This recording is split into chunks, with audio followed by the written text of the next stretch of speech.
olahan. Yang modular apa? Logam. Kandungan logam di dalam air, kandungan zat organik di dalam air. Berarti kita harus tahu karakteristik sebelum diolah dan setelah diolah gitu. Sehingga kita bisa menentukan tingkat removalnya. Yang masuk berapa, berarti kita harus tahu influennya berapa. Atau kalau di air minum, berapa karakteristik air bakunya. Setelah diolah, turun jadi berapa. Berarti kita harus nge-lab. Nah, inilah mengapa labeling itu dibutuhkan dalam rangka memenuhi JPL yang terkait dengan riset. Ya termasuk nanti kalau kalian mau riset, walaupun misalnya nggak ada mata kuliah riset, tapi kalian mau riset ya bisa terlibat dalam dosen mata kuliah, ikut mata kuliahnya mata kuliah terapan, itu terlibat dalam penelitian dosen. Atau kalian mau riset dalam rangka LKTI, misalnya nanti karya ilmiah. Kemudian yang kedua, mampu merencanakan, mengordinasi, mengevaluasi pekerjaan individu dan sisa tim, karena nanti ya karena ya keterbatasan itu juga membuat kita berlatih. Nanti akan dikelompokkan nanti selain perkuliahan, namanya aja mata kuliahnya labeling, maka kalian akan praktikum, sama seperti kemarin praktikum kimia, fisika, ya. Ini nanti praktikumnya terkait dengan kimia, terkait dengan parameter air yang ada di bidang teknik lingkungan. Nah, nanti dikelompokkan, kelompok nggak perlu kerja tim, ada individu untuk merencanakan, koordinir kapan ambilnya, nanti dengan ada yang modul kalian bisa, oh ini butuh waktu sekian lama, ini kan bagian dari kemampuan kalian merencanakan terkait dengan kerjaan di laboratorium. Itu nanti, karena judulnya mata kuliah labeling, saya masuk ke bagian kedua terkait dengan penilaiannya. Maka penilaiannya yang terbesar itu 50% itu dari praktikum, 50%. Ya, praktikum itu yang mencakup nanti di sana ada asisten yang akan menilai lewat pretest. Setelah praktikum ada post-testnya. Di samping itu juga akan dicek laporan praktikumnya. Selain pelaksanaannya juga akan dicek. Makanya ada responsi, ada macam-macam penilaiannya. Dan saya minta memang pada Pak asisten untuk apa adanya gitu. Kalau kalian bersungguh-sungguh ya tolong dinilai yang baik. Kalau nggak bersungguh-sungguh ya udah apa adanya. Saya bilang biar fair. Hargai yang sungguh-sungguh, ya diberi punishment pada yang nggak sungguh-sungguh. Gitu. Nah nanti kalau praktikumnya kalian gagal, maka tahun depan harus ngulang dua-duanya. Tapi kalau praktikumnya lulus, nah, kok nilainya masih jelek, maka tinggal mengulang ujiannya, mengulang kuliahnya saja. Ya perlu praktikum, nilai praktikumnya biasanya sudah saya simpan, sehingga kecuali nilai praktikumnya jelek, untuk memperbaiki ya harus praktikum ulang gitu. Ini yang tolong nanti diperhatikan. Baru nanti 25% dari UTS, 25% dari UAS. Itu penilaiannya harus di sini karena terkait dengan praktikum, namanya mata kuliah laboratorium lingkungan, maka ya nilai tertingginya dari praktikum. Baik, kemudian JPMK-nya. Ya, harapannya kalian mampu menjelaskan, melakukan analisis, pertama terkait metode sampling. Ya nanti kalian mau sampling gitu, ya sampling terkait air, ya baik air permukaan, air tanah, maupun effluent dari IPAL, dari limbah gitu. Itu ada metode samplingnya yang benar seperti apa. Kemudian yang kedua itu juga harus tahu bagaimana pengawetan sampelnya. Mengapa perlu diawetkan? Karena sampel itu bisa berubah karena waktu. Makanya per parameter itu ada akan dikatakan valid kalau dari ngambil sampai diukur itu butuh waktu sekian lama. Misalnya COD, maksimum itu 8 jam. Kalau kira-kira pengambilan sampelnya jauh, misalnya sampelnya ada di mana? Misalnya di Pati. Pati ke sini butuh waktu lebih dari 8 jam. Atau ngambilnya sore. Sampai sini labnya udah tutup. berarti akan diuji, akan dianalisa, akan diukur, itu lebih dari 8 jam. Nah, biar nggak berubah, maka sampel tersebut perlu diawetkan. Itu nanti kalian harus tahu bagaimana tentang tata cara sampling dan bagaimana pengawetannya, agar kemudian data kita menjadi data yang valid sesuai dengan kondisi apa yang ada di lapangan, tidak berubah, maka perlu diawetkan. Di samping itu akan ada analisa fisik dari air dan kimia air. Fisik itu misalnya terkait dengan parameter fisik itu kekeruan, warna, kemudian temperatur, kandungan zat padat di dalam air yang fisik. Dan kimia mulai pH, BOD, COD, DO, asidi, alkalinitas, kesadan, klorin, nitrogen, itu kandungan-kandungan yang ada di dalam air. Di samping itu juga kalian harus tahu tentang uji pasir.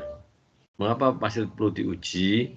Karena pasir ini salah satu parameter yang akan digunakan dalam pengolahan air lewat mekanisme filtrasi, yaitu sand filter. Oleh karena itu, pasir yang akan digunakan harus diketahui karakteristiknya, baik fisiknya, dari ukurannya, dari keseragamannya, maupun dari karakter kimianya, kekuatannya, kandungan silikanya berapa. Kalau kena air terlarut apa enggak, kandungan Fe-nya, zat organiknya, itu harus diketahui. Di samping itu juga ada jar tes. Jar tes ini bisa digunakan dalam pengolahan air juga. Ketika airnya keruh, maka dijernihkan lewat proses koagulasi, fokulasi, sedimentasi dengan penambahan koagulan. Nah, koagulan optimumnya berapa? Dilakukan lewat mekanisme bernama jar tes. Ini yang harus kalian ketahui. Kemudian yang kedua, harapannya dari mata kuliah ini, mahasiswa memahami prinsip kerja laboratorium dan cara analisisnya. Ya, kalian harus memahami ini, berarti harus mempraktekkannya dengan tadi misalnya kalian harus bisa titrasi, bisa menggunakan alat bernama spektrofotometri, sekaligus bisa menghitungnya gitu. Spektrum untuk menentukan ke warna misalnya.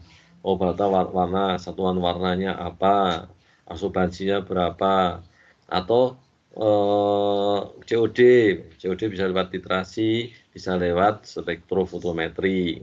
Berarti nanti bikin kurva kalibrasinya, dia tanyakan kepada asisten gimana cara, walaupun kadang-kadang udah di-set sama asisten atau oleh laporan, kalian tinggal menggunakan kurva, walaupun kurva itu ya dibikin karena mengkonversikan dari nilai absorbansi ke satuan konsentrasi miligram per liter. Nah, ini harus kalian ketahui gitu. Itu terkait CPMK-nya. Baik, kemudian apa yang Anda pelajari selama perkuliahan nanti? Yang pertama, ya ini nanti kita jelaskan yang hari ini tentang relevansi mata kuliah laboratorium lingkungan terhadap bidang teknik lingkungan. Jadi ya nanti akan kita bahas tentang ya mengapa kuliah laboratorium lingkungan ini dibutuhkan oleh sarjana ahli lingkungan, mengapa dibutuhkan untuk keperluan apa saja gitu. Kemudian tadi yang kedua nanti kita akan bahas tentang metode samplingnya, metode pengawetannya.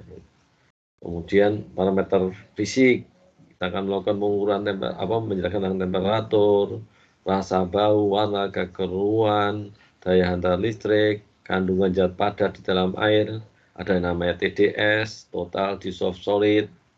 Jadi zat padat ada di dalam air tapi bentuknya terlarut, ada yang tersuspensi, gitu. Ada yang tervolatil, bisa tervolatil, itu apa? Nanti kita bahas pertemuan selanjutnya. Kemudian pH, asidi alkalinitas, apa itu asidi, apa itu alkali. Asidi adalah asam, alkali berarti basa, terkait dengan asam basanya air yang itu merupakan buffer ketika ada pH terlalu tinggi, dia tidak terlalu menaikkan air, atau ada asam masuk, tidak terlalu mendropkan pH. Ini yang dinamakan asidi alkalinitas. Nanti dari uji ini apa yang keluar parameternya akan dibahas di sini. Termasuk setelah untuk asidi alkali, kita bisa menghitung berapa kandungan CO2-nya. Dari kandungan CO2 nanti harus bisa kita ketahui CO2 agresifnya berapa. Apa CO2 agresif? Nah, kita bahas. Kok ada CO2 agresif itu apa?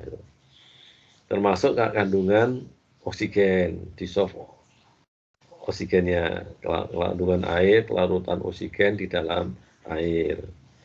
Kemudian ada parameter di dalam air bernama kesadaran. Saya rasa kesadaran dulu pas kalian kuliah itu sudah dijelaskan. Kalau kuliah, kalian sekolah di SMA, jangan salah dulu sudah dijelaskan ada kesadaran tetap, ada kesadaran sementara. Oleh karena itu, karena ini berdampak pada air, maka di sini akan dijelaskan tentang ruang lingkup, uji kesadaran, metode uji kesadarannya, apa yang menyebabkan kesadarannya, parameternya apa saja. Kalau pengolahannya nanti harusnya ada di mata kuliah Sapro. Gitu. Ada softening, karena kesadaran itu bahasa Inggrisnya hardness, maka perlu di softening, dilunakkan. Gitu. Padahal air kan lunak. Gitu. Tapi kan kandungannya di situ ada Ca, ada Mg kan keras gitu kan, maka dinamakan hardness. Kemudian Cl kalian harus bisa memisahkan antara Cl2 sama Cl-. Kalau Cl2 itu klorin, bisa dalam bentuk gas klorin, bisa dalam bentuk padatan bernama kaporit.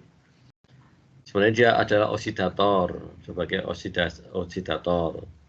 Fungsinya bisa mengoksidasi, tapi juga bisa fungsi mengoksidasi bakteri, yang itu namanya desinfeksi. Nah, tadi dibutuhkan, nanti ada namanya BPC, break point chlorine, itu harusnya nanti di mata kuliah Sapur dijelaskan tentang BPC. Termasuk nanti harus tahu sisa klorinnya berapa dalam pengolahan air. Gitu. Kalau terlalu banyak itu berbahaya, terlalu sedikit juga kurang, karena ini fungsi sebagai desinfeksi, sehingga ketika air didistribusikan, kalau kalian minum air pam itu kadang-kadang kok bau kaporit, itu adalah klorin, fungsinya sebagai desinfektan, sehingga malah bagus kalau ada kaporitnya, berarti ada desinfeksinya, sehingga kalau ada bakteri patogen sudah terdesinfeksi, dibunuh oleh zat klorin ini. Klorida beda lagi. Klorida Cl- berikatan dengan H menjadi ACl, asam klorida, sehingga dia adalah sebagai mineral. Berikatan dengan Na, jadi NaCl, garam, NaCl, MgCl 2 kali, itu garam-garam. Itu beda lagi. Fungsinya bukan sebagai, kalau klorida, dia bersifat sebagai oksidator.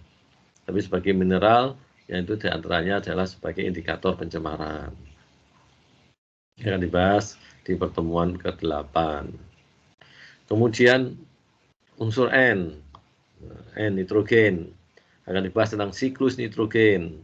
Nitrogen itu bisa dalam bentuk macam-macam. Di udara gas tertinggi dalam bentuk N2 itu, dan N2 tertinggi di udara sekitar 78 sampai 80% sendiri. Di dalamnya dia bisa teroksidasi menghasilkan NO2 itu. NO di dalam bentuk NH4 amonia, sama seperti urin kita ada amoniaknya, atau dari sisa pempecahan protein ada asam amino, itu ada N-nya juga, asam amin, senyawa amin, itu nitrogen. Di air limbah parameternya adalah bentuk amonia nanti harus dioksidasi dalam proses nitrifikasi menghasilkan nitrat, di denitrifikasi menghasilkan gas N2, gas paling aman di udara, dia gas yang stabil, itu N. Kemudian di parameter air yang juga sering terkandung, terutama di air tanah yang batuannya batuan muda, banyak mengandung FeMn. Biasanya terlarut, begitu kena udara akan teroksidasi menghasilkan Fe2 menjadi Fe3, Mn2 menjadi Mn4 yang warnanya kekuning-kuningan. Ini harus diukur juga. Nanti akan dibahas di pertemuan ini. Es juga dibutuhkan. Ada bentuk sulfat, bisa bernama asam H2S, asam sulfida. Itu ada siklusnya juga. Kemudian fosfor, P juga dibutuhkan oleh kita. Di air juga terkandung, penyebab eutrofikasi, gitu. Karena P di alam secara alami tidak ada. Kalau begitu ada P, maka alga bisa melakukan fiksasi C dan N dari udara, sehingga alga kalau ada P dia akan tumbuh. Makanya airnya menjadi hijau kehijauan. Itu biasanya menyebabkan eutrofikasi. Karena memang dibutuhkan, sama seperti kita juga butuh. Makanya dalam pengolahan biologis nanti kita harus tahu rasio CNP. Menyusun tubuh mau hidup itu makronutriennya terjadi ada unsur C-nya, ada unsur N-nya, ada unsur P. Terukur nanti ada namanya ortofosfat, ada polifosfat. Ada nanti kalian cek di modulnya. Logam, ya, karena di alam itu sering ada pencemaran logam. Nah, nanti diukurnya menggunakan AAS, atomic absorbance spectrophotometry. Alhamdulillah TL sudah punya alatnya. Nah, tinggal nanti diukur tergantung parameter logam beratnya mau apa, mau Hg, mau Pb, pelumbung atau timbal, atau Cu, tembaga, cuprum, atau zinc, Zn, gitu. Ya, alatnya satu tapi nanti perlu lampu-lampu standar yang beda-beda. Kita hanya parameter utama saja yang kita miliki. Tapi yang umum kita miliki Cu, krom banyak digunakan di limbah industri, ada limbah pemutihan dan lain-lain. Itu ada kromnya, krom hexavalen, harus nanti pengolahan di PPI akan direduksi menjadi trivalen. Ini PPI. Nah, PPI ini nanti kita bahas di keterkaitan dengan mata kuliah yang lain. Kemudian zat organik.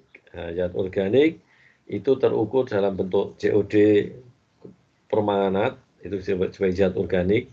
Jadi zat mengukurnya adalah mengoksidasi zat organik dengan permanganat, sehingga disebut angka permanganat, kadang-kadang gitu. Kemudian dalam bentuk COD kromat, COD saja, itu biasanya menggunakan oksidatornya kromat.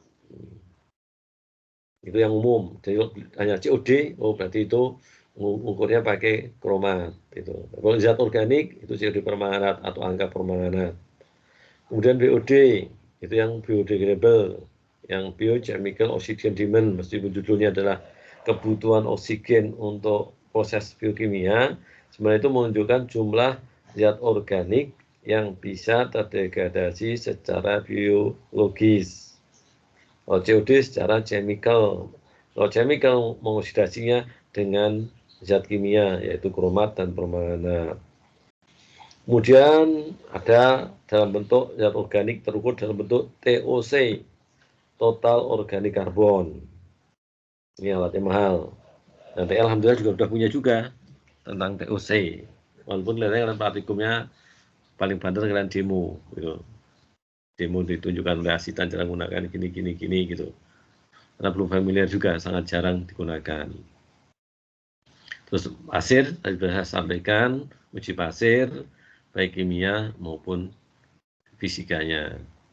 Kemudian ada jar tes dan netralisasi, itu juga sudah saya jelaskan. Baik, kemudian referensi pustaka yang biasa digunakan, yang nanti kalian cari.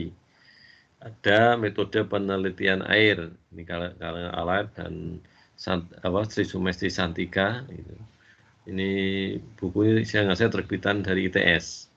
Karena Bu Sri Sumentri itu dosen ITS. Zaman saya kuliah dulu, salah satu pegangannya adalah ini, metode penelitian air. Kemudian dari apa? Dari Eton dan Andrew, Itu standar metode, tebal banget. Nanti kalau ini sih kalian tanya ke perpus saja, ke lab atau ke perpus, gitu. Punya tebal dan selalu diperbaiki, selalu diupdate setiap tahunnya atau beberapa tahun itu. Karena ya namanya analisa itu ya ada perkembangan seperti dulu. COD dulu itu ya kebanyakan lewat titrasi gitu, dengan FAS, ferroaluminium sulfat gitu. Nah, sekarang metodenya lebih banyak menggunakan metode menggunakan spektrofotometri. Kemudian bukunya Sawyer, McCarthy, itu tentang Chemistry for Environmental Engineering. Ini sebenarnya buku ini biasanya dulu digunakan kalau zaman saya di mata kuliah kimia lingkungan. Jadi kimia apa tuh yang banyak dibahas di lingkungan gitu. Itu bukunya ini. Sehingga tadi gimana karakter BOD itu efeknya seperti apa, ukurnya seperti apa, itu jadi Chemistry for Environmental Engineering. Jadi kalian bisa nyari. Itu punya Sawyer.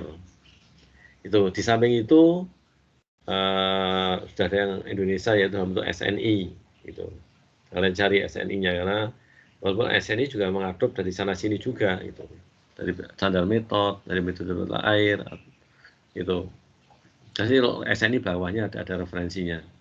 Ada SNI terkait dengan metode sampling limbah, ada metode sampling air tanah atau metode sampling sungai. Ada metode pengukuran FE, metode pengukuran MN, itu metode pengukuran COD itu nggak salah singkatannya KOK. Lupa saya, pokoknya kebutuhan oksigen kimia, disingkatnya gitu. Jadi diterjemahkan dalam bahasa Indonesia. Itu ada ukur COD gitu. Ada. Itu ada SNI-nya, bisa kalian cari, biasanya free kalau kalian cari SNI yang terkait. Itu terkait referensi. Baik, itu keseluruhan yang nanti akan kita bahas dalam perkuliahan laboratorium lingkungan 1 ini. Baik, di pertemuan pertama saya akan menjelaskan terkait dengan, selain dari keseluruhan ini, saya juga menjelaskan terkait mengapa labeling itu dibutuhkan dan keterkaitan dengan mata kuliah yang lain. Yang pertama, mengapa labeling itu dibutuhkan di bidang teknik lingkungan? Yang pertama tadi sudah saya jelaskan sesuai dengan CPL dan maka riset. Jadi ketika kalian riset pasti butuh lab, pasti nge-lab. Gitu. Udara perlu nge-lab, sampah perlu nge-lab. Itu. Udah apalagi air perlu nge-lab. Ketika riset, kalau kalian mau penelitian, maka statement, klaim-klaim yang akan kalian nyatakan itu harus dibuktikan lewat pengukuran laboratorium. Dikatakan tinggi, rendah, itu kualitatif, maka harus terukur dalam bentuk kuantitatif. Dikatakan rendah, itu konsentrasinya berapa. Dikatakan sedang, kalau konsentrasinya berapa. Dikatakan efisiensinya tinggi, kalau removalnya berapa. Berarti harus tahu in, out-nya. Itu riset.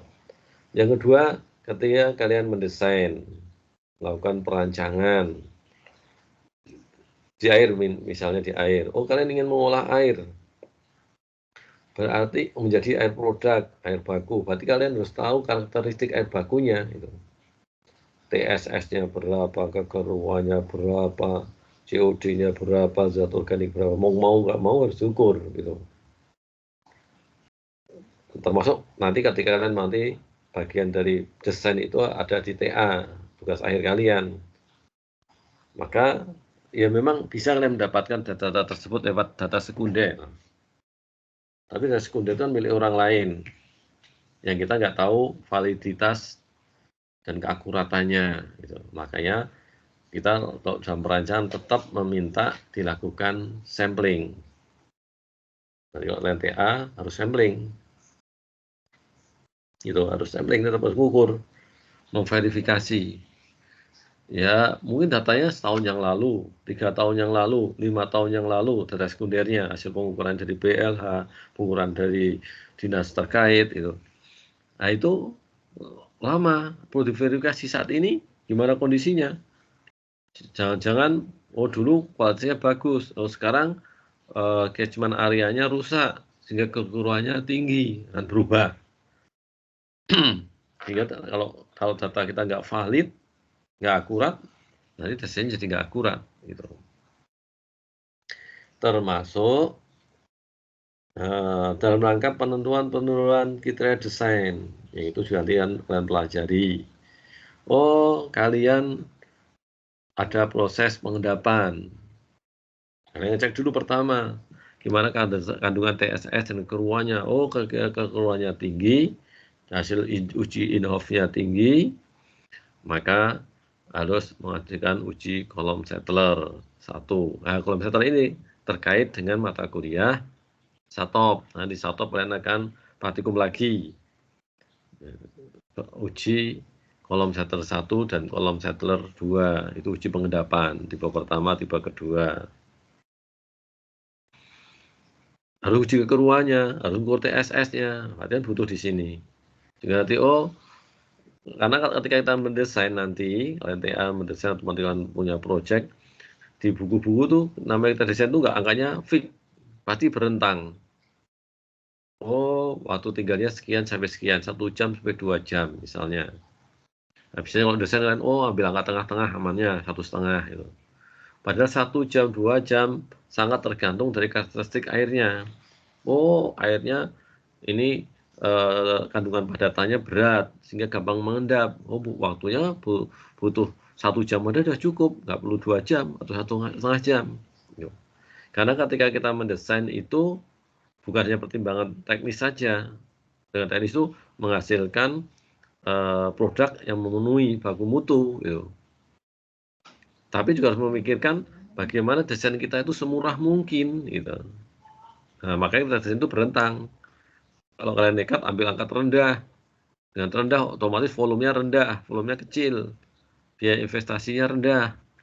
Nah, seperti itu. Tapi kita diuji, removalnya jadi rendah, nanti air produknya, air fluennya nggak memenuhi. Nah, oleh karena itu harus diuji lab. Dalam desain itu butuh adanya penentuan kriteria desain. Di samping tadi penentuan air bakunya seperti apa, kalau limbah tahu influennya berapa.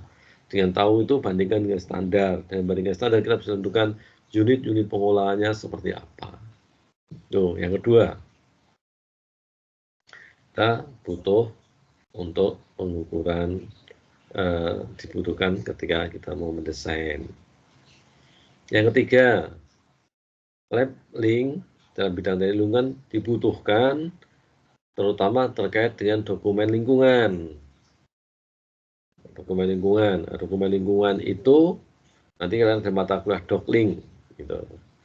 Walaupun tugasnya paling hanya nyusun KA aja, kerangka acuannya aja, padahal itu AMDAL bagian dari dokumen lingkungan itu ada 3, ada bernama AMDAL, ada bernama UKL UPL, ada bernama surat pernyataan pengelolaan lingkungan. Jadi kalau data diperkirakan dampaknya besar, maka dokumen yang disusun bernama AMDAL. Berarti ada di mana kuliah AMDAL. Dan AMDAL itu ada permen LH-nya. Permen LH, kegiatan seperti apa yang wajib dokumennya AMDAL, karena yang terberat, nyusun mahal, gitu. Pakarnya di teknik lingkungan Pak Ika, gitu. Pak Ika itu ahli AMDAL, gitu. Nah, kalau AMDAL ini bahkan perlu di kerangka acuan menentukan rona lingkungan awalnya seperti apa. Berarti kita harus ngukur. Oh, sungai di situ karakteristik sungai awalnya seperti apa sebelum ada kegiatan. Kemudian, ada sumur, ada mata air, karakteristiknya seperti apa, udaranya seperti apa. Berarti kan perlu dilakukan uji lab, gitu.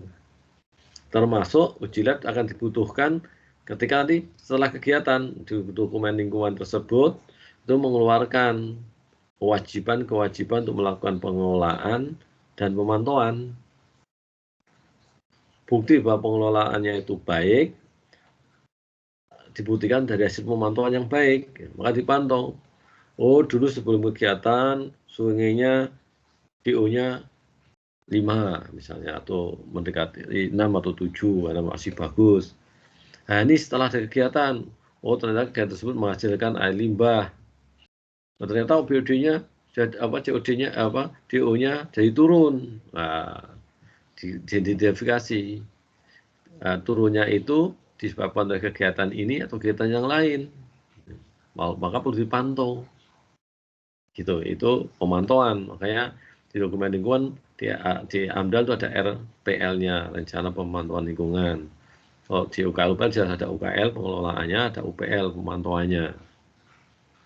Untuk air berapa bulan sekali, kalau salah 3 bulan sekali, waktu minimal 1 semester 6 bulan sekali, sehingga terpantau terus. Nah, ketika memantau lingkungan ini kan butuh lab.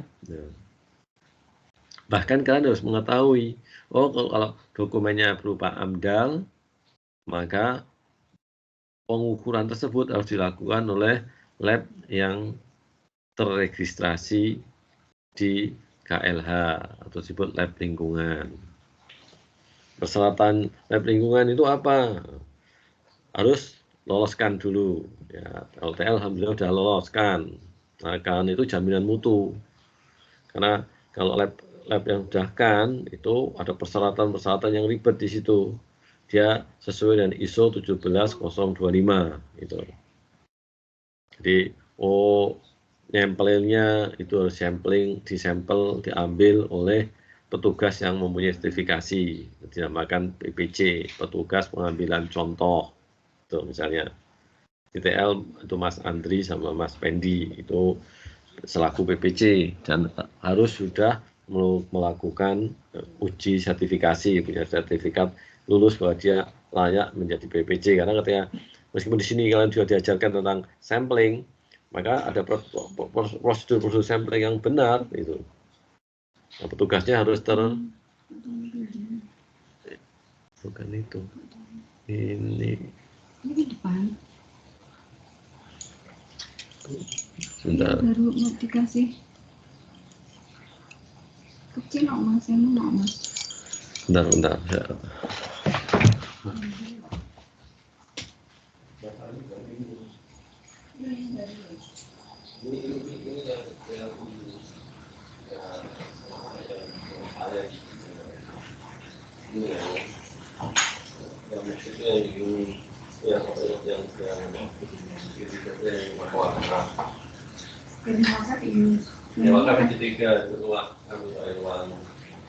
Ruang gudang. Maaf, ada selingan. Baik, tadi di pemantauan ketika pengukuran lab itu, makanya kalian juga harus tahu. Ketika nanti kalian nyusun dokumen-dokumen lingkungan harus tahu persyaratan labnya seperti apa. Kalau lab tadi, lab kan itu berarti jaminan mutu, udah ada tersertifikasi lewat kan, metodenya panjang, itu udah pekerja periodik, ada surveillance dicek kembali apakah ketepatan itu sudah dilakukan dengan benar, itu kan. Jadi petugasnya harus benar, harus tersertifikasi, ngukurnya harus benar, termasuk alat-alatnya harus terkalibrasi, gitu.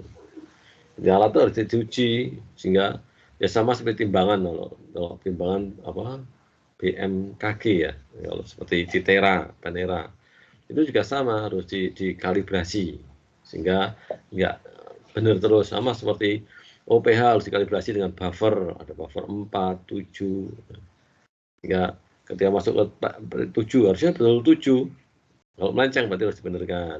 Itu dinamakan kalibrasi. Mungkin yang paling pernah kalian kenal ya kalibrasi pH. Kemudian kalau meningkat menjadi laboratorium yang tersertifikasi atau terregistrasi di KLH, sehingga disebut sebagai lab lingkungan. itu harus memenuhi 3 hal. Yang pertama harus memenuhi K3-nya. Harus mempertahankan K3. Makanya nanti kalau kalian masuk ke lab pasti ada penjelasan tentang K3-nya dulu gitu. Ya harus pakai jas lab, harus pakai sarung tangan, kadang-kadang perlu juga pakai kacamata, pakai masker gitu. Nah, itu prosedur K3. Oh, kemudian ada egg house-nya sehingga uangnya nggak asam, uang asam harus ada egg house-nya. Oh, ada pencegahan kebakaran, ada aparnya. Oh, ada smoke detektornya. Oh, pintunya nggak boleh hanya satu arah, ada dua pintu sehingga kalau ada apa-apa nggak ngumpul dari satu titik. Itu terkait K3. Dan alhamdulillah kalau K3 sebenarnya TL sudah terpenuhi. Yang kedua, limbahnya harus diolah. Ya kan, kalau di lab kan kalian nyuci bekasnya, itu mengandung harus ada pengolahannya itu. Dan kemudian hasil pengolahan harus dicek, diukur bahwa effluentnya memenuhi baku mutu. Kalau IPAL, alhamdulillah di TL sudah ada 2 IPAL.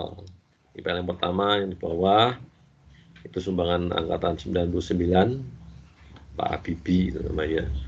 Itu pakar IPAL itu.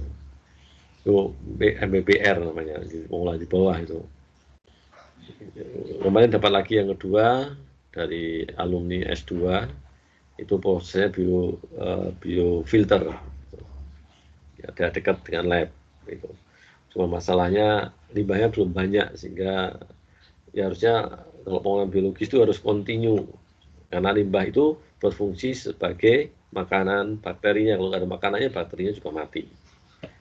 Gitu. Karena itu harus kontinu. Nah, kalau masalah ini sebenarnya kita sudah punya, cuma belum terukur dan belum berjalan secara kontinu.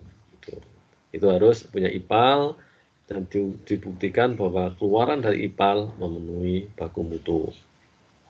Yang kedua, kesalahan ketiga harus dikelola limbah B3-nya. Limbah B3 seperti apa? Ya, nanti kalian saya nggak tahu. Tadi dampak dari politik tadi kan kurikulum merdeka. Kurikulum merdeka itu banyak kompetensi kalian yang berkurang. Nggak tahu ini sudah tuh ya kita ubah kurikulum lagi. Gitu. Lagi kan produk dari politik.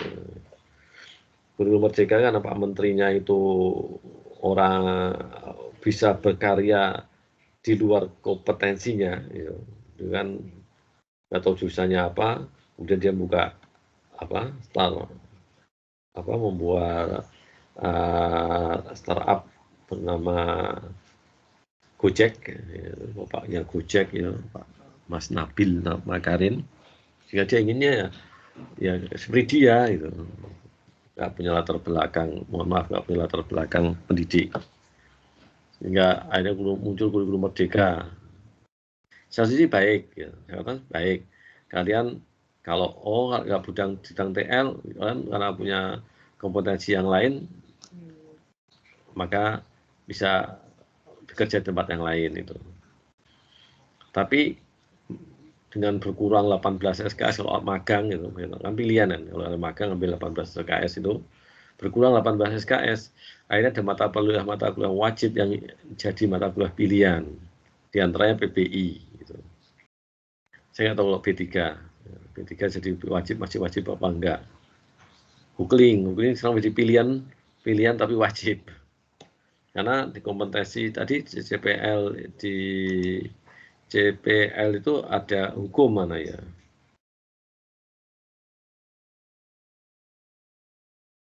Bahasa hukum itu sehingga harus taat hukum itu mana ya? Karena itu CPL itu bisa dicapai beretika secara profesional. Kalau nggak salah yang ini yang penuh tanggung jawab dan beretika. Ini yang ini ding yang ini merancang mempertimbangkan aspek hukum. Ini kalian nanti yang mau ambil pilihan bebas mau ngambil magang tetap harus ngambil Googling karena ada aspek hukum. Ini sekedar nambah wawasan. Jadi kompetensi kalian jadi agak turun. Ini kemarin saya dikeluhkan ketemu dengan profesor, salah satu profesornya Polines, ngobrol-ngobrol tentang penerapan itu menyebabkan kompetensi kita agak turun. Dibuktikan ya sama seperti Undip, ada program namanya ISMA, kerjasama dengan luar negeri itu. Nilai di sini nilainya tinggi-tinggi sekali, nilainya sudah dipilih yang tinggi-tinggi. Begitu ikut ISMA, nilai dari perguruan tinggi luar negerinya itu rata-rata cuma C. Kan dari evaluasi, kenapa C? Apakah grade mereka yang tinggi atau karena kompetensi kita yang turun, kata mereka. Itu ada dugaan. Nah sekarang juga produk dari politik yang aneh juga, menterinya belum tentu berlanjut. Itu sudah mengeluarkan aturan lagi, kemarin sudah beberapa Kadep dan Kapolri sudah dikumpulkan untuk menyusun kurikulum baru. Yang diantaranya adalah semester 1 semester 2 itu di kurikulum itu maksimum yang ada itu 20 SKS gitu. Karena TL agak kurikulum, karena tahun pertama itu adalah tahun untuk memperkuat basic science. Ini sesuai dengan OBE gitu. Kalau teman-teman zaman saya kuliah di ITB sampai sekarang itu, kalau kemarin kita menjadi temuan juga di TL. Di TL temuannya adalah basic science-nya kurang. Gitu. Kalau ini nggak akan ditemukan di ITB, karena di ITB itu ada tahun pertama itu TPB, tahap pertama bersama. Sama jurusannya apapun, itu mata kuliahnya sama. Ada kimianya, ada biologinya, ada kalkulusnya, gitu. Semua dapat. Teman-teman seperti kemarin juga temuan yang di sipil, teman sipil tuh dulu sempat menghilangkan kimia karena merasa nggak butuh kimia, gitu. Sipil kok butuh kimia, dihilangkan. Ternyata kemarin temuan basic science-nya kurang, gitu. Bahkan kalkulusnya kalkulus 1, kalkulus 2 itu zaman saya dulu, kimia 1, kimia 2, fisika 1, fisika 2, ada pelajaran biologi gitu. Itu tingkat pertama, itu memang basic science, itu 20 maksimum kurikulum per semesternya 20 SKS. Ini lagi makanya nggak tahu, semoga kalian nggak kena aturan baru ini gitu. Termasuk ada jumlah minimal SKS. S1 kelihatannya nggak banyak berubah. Ini berubah kemarin S2 sama S3. Ini produk dari politis yang ya berdampak kepada kita. Kembali ke materi kita. Itu jadi B3. Nanti kalian juga harus tahu B3. Karena ya dalam kehidupan kita itu selalu ada B3. Bahkan di rumah tangga ada B3. Karena nanti rumah tangga B3 itu bisa disebabkan karena sifatnya yang reaktif, yang korosif, yang eksplosif, yang flammable, itu salah. Dulu ada satu lagi yang radioaktif, tapi radioaktif sekarang dipisahkan, yang mengelola tatan, sehingga keluar dari kategori B3. Dan rumah tangga ya jelas reaktif ada B3, tapi nggak ada yang radioaktif. Radioaktif yang ada di rumah sakit untuk rongsen dan lain itu ada radioaktifnya. Itulah sifatnya, yang reaktif, gampang bereaksi, korosif seperti asam, itu korosif. Kemudian ada yang flammable, gampang terbakar. Ada yang eksplosif, bisa meledak. Nah, itu karakteristik seperti itu. Itu ada di B3. Di lab ada asam, itu kan asam pekat, itu kan sangat korosif. Kalau kalian ketetesan langsung terbakar ya. Kalau pakai, makanya kalian diminta pakai jas lab. Itu kalau kalian nanti menggunakan asam sulfat misalnya, kecipratan itu ya paling-paling yang berlubang jas labnya itu. Kadang harus pakai sarung tangan karena kalau kalian ketetesan asam terbakar. Bedanya terbakarnya asam dengan terbakarnya api, kalau api melepuh, kalian ada airnya. Kalau kena asam itu menggerus, lukanya menggerus. Makanya nanti bagian dari K3 kalian harus perhatikan, karena di lab itu ya ada unsur-unsur yang berbahaya, masuk tadi asamnya. Nah itu asam sulfat yang dibutuhkan dalam proses pengukuran COD, maka hasil penguji itu masuk dalam kategori B3, dimasukkan dalam kaleng, disimpan. Kemudian ada logam-logamnya, semua kategori logam berat itu masuk B3. Makanya kalau di industri, di PPI nanti kok, oh limbah yang mengandung B3, mengandung logam, maka lumpurnya harus dikelola sebagai B3, karena pasti kita kadang kan dalam pengolahan itu memindahkan teknologi, kita bukan pegadian ya. Apa pegadian? Ada tahu namanya pegadian? Jargonnya? Ada yang tahu jargon pegadian? Ada yang tahu nggak?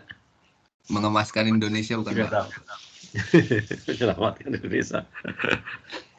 Menyelesaikan masalah tanpa masalah.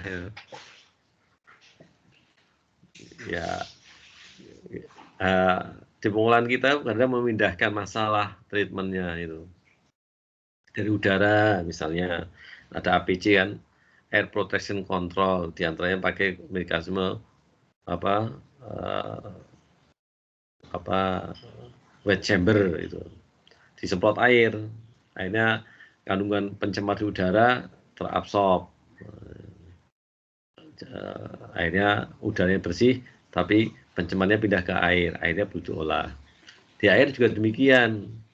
Oh, kandungan di airnya diendapkan, dipadatkan, airnya jernih, bersih, maka pindah ke dalam bentuk lumpur. Nah, lumpurnya itu ketika mengandung logam, maka lumpur tersebut dimasukkan dalam kategori B3. Nah, di lab juga dihasilkan seperti itu. Makanya hasil lab yang mengandung B3 tersebut harus diolah, harus dikelola. Nah, TL yang ini belum punya. Kalau mekanismenya pembuangannya sudah, kita sudah memihak ketigakan yang sudah masuk dalam registrasi KLH, pihak ketiga yang terregistrasi KLH yang boleh mengambil limbah-limbah B3. Ya sudah, cuma TPS-nya belum. Jangan TPS B3, TPS sampah aja belum ada ya, belum ada. TPS 3R Undip ada, tapi di teknik baru direncanakan di TL, meskipun tata kelolanya sudah bagus. Oh, ada pemilahan, ada botol sendiri, kardus sendiri, ada tipe waste bank, Sri, bank sampahnya Undip, gitu. Kemudian yang organik ada komposter. Nah, nanti harapannya dalam satu gedung tadi ada mengumpulkan itu semua. Ini lagi direncanakan antara TL dan elektro itu gedungnya atau bangunannya nanti akan menjadi TPS, tempat pengolahan sampah organik saja itu.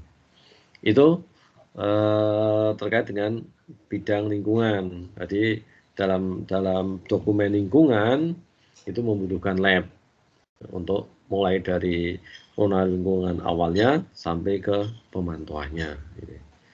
Nah, nanti yang terkait di di bidang di mata kuliah nanti di Satpro kalian akan Satop akan ada uji Inhofe, akan ada uji kolom settler. Itu bagian dari uji kolom settler kan berarti harus tahu kandungan sebelum diendapkan, waktu pengendapan berapa lama, nanti mengukur kekeruan dan mengukur TSS-nya. Kalau bidang yang lain, ya pasti aja, riset aja, kalian nanti butuh lab lagi. Gitu. Baik, saya kira ini pertemuan awal untuk pengantar laboratorium lingkungan 1. Baik, ini siapa yang bertanya tadi? Ada yang bertanya? Bapak maaf, tadi katanya ada yang nggak bisa absen, Pak. Ya, tenang aja. Absen nanti terakhir tak anu Zahra. Farah atau Zahra panggilannya? Farah. Ya, Farah nanti setelah selesai, sebelum saya tutup, saya akan mengabsen lagi yang belum presensi. Baik, Pak. Terima kasih. Baik, terima kasih. Baik, ada pertanyaan?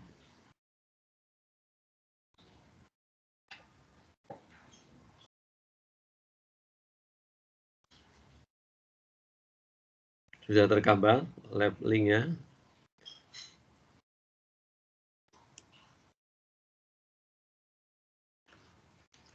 Jadi lihat praktikum mungkin kalau nggak perlu, saya belum koordinasi lagi karena kalian juga ada puasa, ada lebaran, dan jelas kalau UTS-nya diperkirakan pas lebaran, sehingga di UTS-nya kemungkinan online. Kemarin Bu Seprodi sudah menyampaikan, Bu Nurdin menyampaikan, untuk karena UTS itu bertepatan dengan Idul Fitri, dengan lebaran, maka nanti ujiannya kemungkinan besar semua dilakukan secara online. Gitu. Kalau praktikum nanti nunggu koordinasi dan asisten lagi. Kemarin sudah sampaikan ada 10 asisten. Angkatan kalian diperkirakan jumlahnya 200 orang, sehingga per asisten nanti megang 20 orang.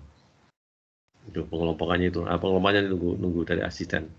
Ya insya Allah pekan depan kalian udah balik lagi offline, udah kembali ke kampus, nanti bisa koordinasi lebih lengkap lagi, lebih detail lagi. Baik, itu ada pertanyaan? Ambil pertanyaan saya presentasikan. Dan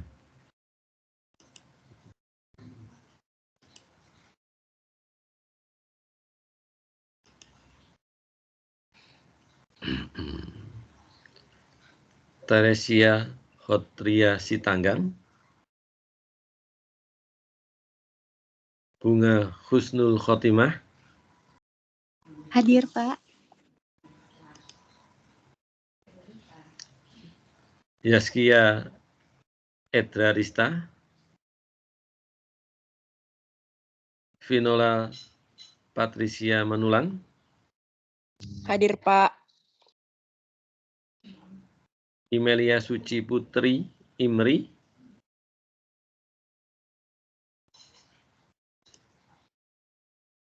Ya, sudah.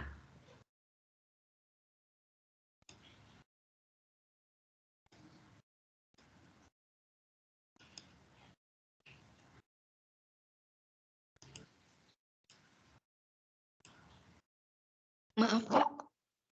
Ya, Tadi saya Teresia Hotria, Sitanggang. Teresia, baik.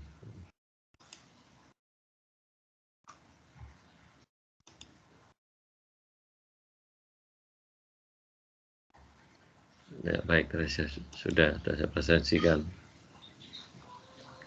Ini Zaskia ada nggak? Sama Imelia.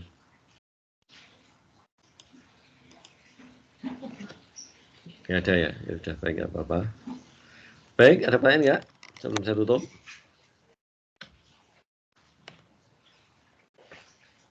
Kalau nggak ada ya sudah cukup untuk pertemuan kali ini. Saya kira cukup untuk pengantar labnya. Untuk pekan depan materinya tentang sampling dan metode pengawetan biar tidak satu arah gitu. Karena harapannya itu sekarang kuliah itu harusnya nggak satu arah, tidak saya yang ngomong terus. Harapannya nanti ada SCL, ada Student Center Learning, berarti kalian yang bisa aktif, ada mekanisme self discovery, ada semangat untuk mencari sendiri gitu. Pada kemarin mungkin ada beberapa dosen nanti sudah menerapkan PBL, ada problem based learning. Tadi pembelajaran berdasarkan dari problem, dikasih problemnya, istilahnya apa, saya agak lupa ya. Pemantik, dari pemantik cerita, dari cerita itu kalian nanti diminta untuk kira-kira dari cerita itu poinnya apa saja yang akan kalian bahas. Setelah itu diserahkan pada kelompok, masing-masing kelompok bertugas ke masing-masing poin tersebut, mencari, meringkas, bahkan ditulis atau diringkas. Mungkin nanti Bu Nurti, kalau kalian ketemu Bu Nurti. Saya sih sudah dapat metodenya, sudah ikut pelatihannya juga. Tapi kelihatannya untuk mata kuliah labeling belum saya terapkan. Karena masa kalian praktikum sendiri dilepas, gitu, nanti ada kena asam, gitu ya. Nanti kemarin saya ada yang bisa ada bisa terbakar, kan banyak resikonya karena kalau di lab kan ada zat yang flammable, gampang terbakar, ada yang korosif, ada yang eksplosif, bisa meledak. Berarti kalau seperti ini berarti harus didampingi. Gitu. Jadi kalau PBL, ada PBL namanya problem based learning, ada namanya case based learning, dan ada namanya project based learning. Itu metode pembelajaran yang SCL tadi. Ya, untuk labeling enggak, saya untuk sementara tidak menggunakan metode PBL dulu. Tapi harapan saya meskipun enggak SCL murni, tapi saya ingin kalian tiap kuliah ya jangan saya aja yang ngomong. Kalau saya ngomong aja kan ya siapa tahu dengan kalian membaca sendiri, mencari sendiri bisa lebih up to date dibanding saya, karena metode analisa itu dari waktu ke waktu selalu berkembang gitu. Nah, untuk pekan depan itu materinya tentang sampling dan pengawetan. Walaupun saya nanti akan menyampaikan, harapan saya kalian sudah menyiapkan juga dan mencari, ada SNI-nya tentang metode sampling. Itu ya, nanti tolong dicari SNI tentang metode sampling. Gitu. Nanti ada sampling untuk air sungai, air sumur, ada juga metode sampling untuk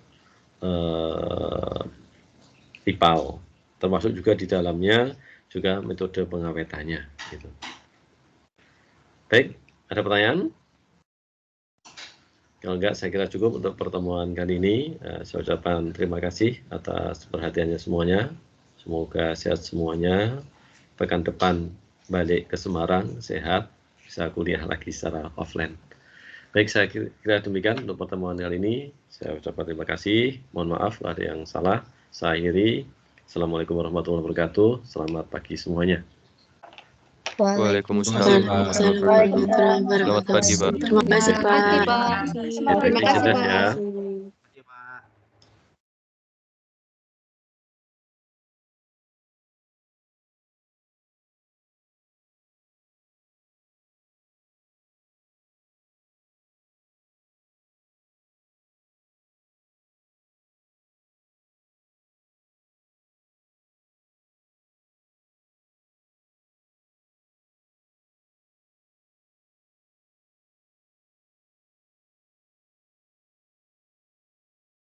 Itu bisa terang mood.